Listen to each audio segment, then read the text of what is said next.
오늘은 갤럭시 S25 울트라를 언박싱해보며 간단한 소감과 제가 고른 얇고 가벼운 케이스 5종과 보호필름을 소개해드릴게요. 먼저 언박싱부터 빠르게 가겠습니다. 제가 구매한 모델은 갤럭시 S25 울트라 티타늄 실버블루 모델이고요. 용량은 256GB인데 더블 스토리지 혜택으로 512GB로 받았습니다. 출시 가격은 256GB 기준 169만 8천원입니다만 저는 카카오톡 톡딜에서 사전 예약으로 149만 원에 구매했고요. 실제로는 출고가 184만원짜리 512GB를 받은 거니까 이번에는 사전 예약 할인이 꽤 쏠쏠했던 것 같습니다. 참고로 경쟁작인 아이폰 16 프로 맥스는 동일한 512GB 모델 기준 출고 가격 220만원으로 가격 차이가 꽤 큽니다. 현존 최고의 플래그십 모델인데 가격대 성능 비해서 이미 만족스럽네요.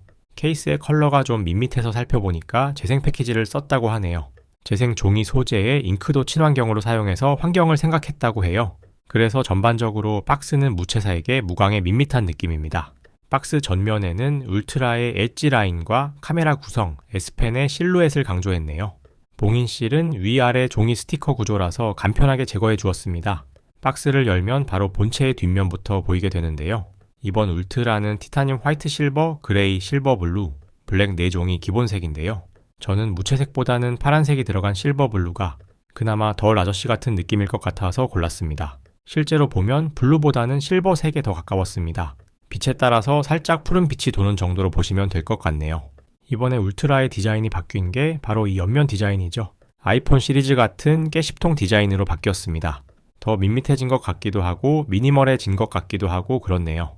기본이나 플러스 모델과도 좀 더 비슷해졌습니다만 곡률이 달라요. 좀 더 둥글둥글한 기본 플러스 모델과 달리 울트라는 더 뾰족한 느낌으로 의도적으로 디자인 차별화를 유지한 것 같습니다. 디스플레이는 검은색 보호지가 붙어 있는데요. 예전에는 기본적으로 보호필름이 붙여 나왔었는데 이제 없습니다. 정확히는 갤럭시 S22 시리즈부터 기본 보호필름이 제거되었어요. 환경 보호를 위해 제거했다고 하는데 사람들은 어차피 사서 붙일 건데 그냥 기본 구성에 포함해 주는 게 더 환경 보호가 아닌가 싶네요. 다른 구성품은 박스 뚜껑에 별도의 박스로 들어있는데요. 별건 없고 유심 트레이를 뺄 수 있는 핀과 설명서, 케이블이 전부입니다. 전원을 켜면 삼성 로고가 먼저 나오고 이어 갤럭시 로고가 뜹니다. 안드로이드 초기 세팅을 마쳤는데 앞면을 꽉 채운 화면이 인상적이네요. 6.9인치의 대화면에 19.5대 9 비율의 AMOLED 디스플레이고 현존 최고 스펙을 자랑하며 화면 베젤도 최소화해서 더 고급스러워 보입니다. 필름을 붙이기 전에 무게를 재보았는데요. 스펙상으로는 218g이라고 해서 많이 가벼워졌다고 생각했는데 제가 실측한 무게는 221g이 나오네요. 유심을 끼워서 그 무게가 조금 올라갔을 수도 있는데 참고하시고요. S펜도 여전히 내장형으로 포함되어 있습니다. S펜의 색상도 본체 색에 맞추어서 살짝 블루 컬러를 입혔네요. 펜의 성능은 전작과 동일합니다만 이번에 블루투스 모듈이 빠졌다고 하네요. 덕분에 기존의 펜을 누르고 공중에서 모션으로 조작했던 에어모션이 안되고 멀리서 카메라 셔터로 쓰는 것도 불가능해졌습니다. 그 외에 단순히 S펜 필기와 지우개용으로는 아무 문제 없었습니다. 갤럭시 S25에 탑재된 스냅드래곤 엘리트에 대한 호평도 많은데요. 긱벤치 테스트도 한번 돌려보았어요. 싱글 2800점대에 멀티 9700점대가 나왔는데요. 전작인 스냅드래곤 제네시스와 비교해도 상당한 점수 차이죠. 멀티코어 점수는 더 많이 차이가 납니다. 아이폰 16 프로와 비교했을 때 멀티코어 점수는 더 높아서 이제 성능 면에서 아이폰보다 딸린다는 말은 듣지 않게 되었네요. 그럼 실제 게이밍은 어떤지 몇 개 게임도 돌려보았는데요. 디아블로 이모탈도 고사양으로 쾌적하게 돌릴 수 있었고 60프레임으로 돌려도 큰 발열 없이 게임을 유지할 만 했습니다. 원신도 매우 높은 설정에 60프레임으로 설정해 플레이해 보았는데 오래 하니 발열이 살짝 느껴지긴 했지만 쾌적하게 플레이가 가능했고 대화면에 이 정도 그래픽을 누리니까 정말 새로운 게임 같은 느낌이 들더라고요.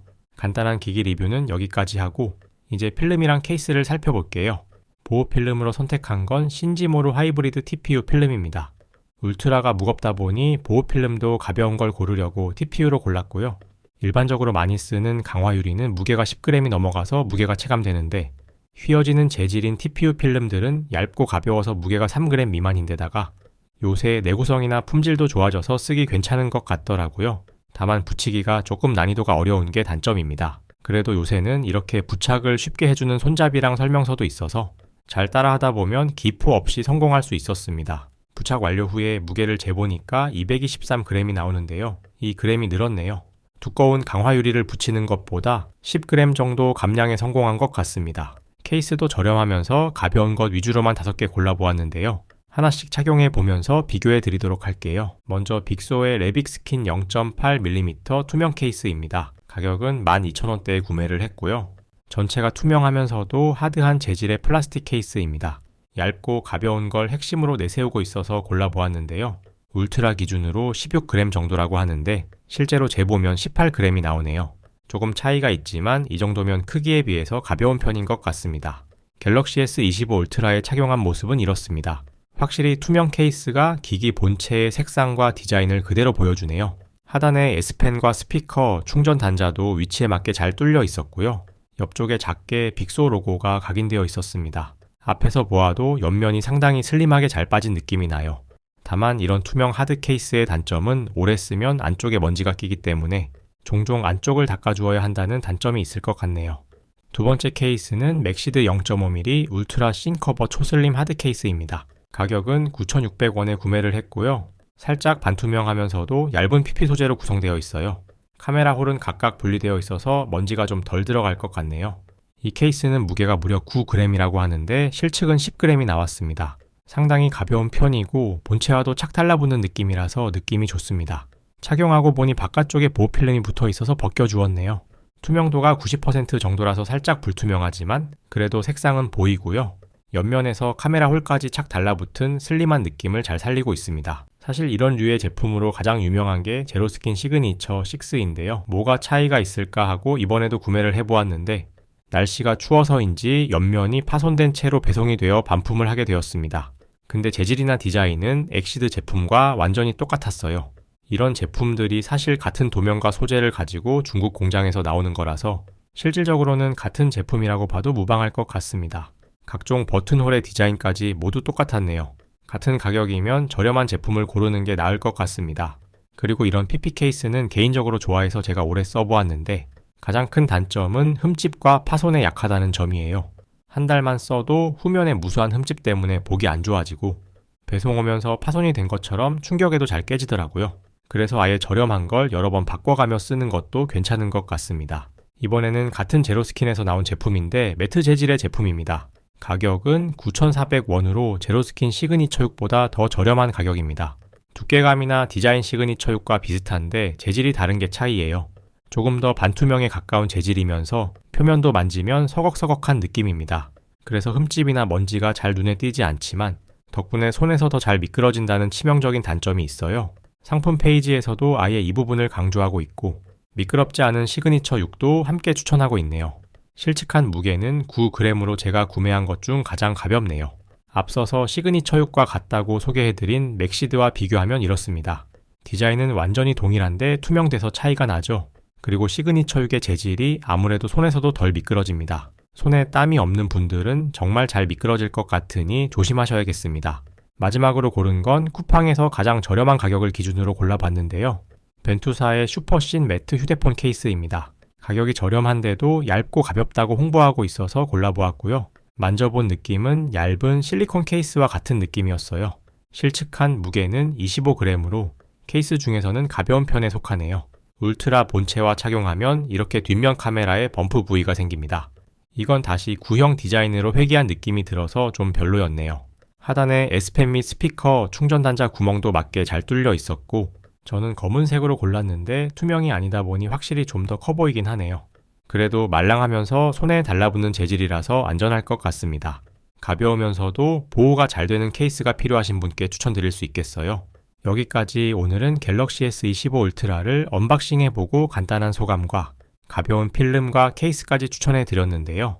일주일간 갤럭시 S25 울트라를 사용해본 솔직히 평가를 내려보면 원가 절감으로 이래저래 말 많던 갤럭시 S 시리즈가 드디어 온전하게 애국심이 아닌 스펙만으로 경쟁작들을 찍어 누를 수 있는 모델인 것 같습니다.